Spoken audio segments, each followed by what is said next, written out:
There's a lot of complexity and there's a lot of unclarity about who is responsible for taking decisions, who is going to be held accountable for decisions on how money should be spent, and how can that oversight and monitoring be actually measured and implemented over a longer period of time. And that spending is very important. That transparency and accountable is key to making sure that climate finance works.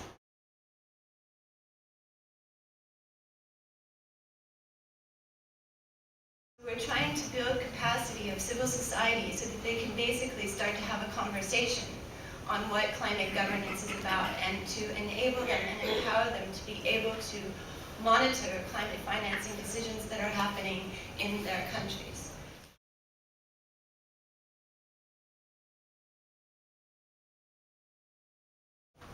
In order to ensure, or try to ensure anyway, that it actually is used properly, is used without waste, without corruption, that it achieves its objectives, and if there are problems along the way, that you can identify them, address them, and if somebody is not acting correctly, that there are avenues for people to come forward and show it out, so that it can be addressed.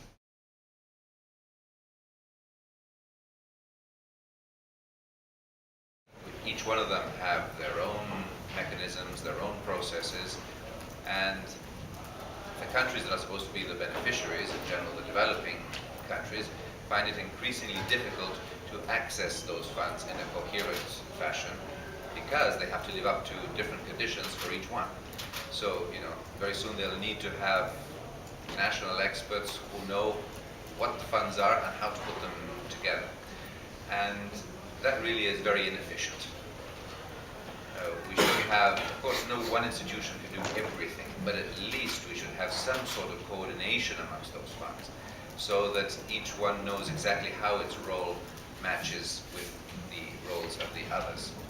And none of that is happening. So one good outcome would be that a process is put in place to actually find how to coordinate all these funds. That, I think, would be one good contribution to the system.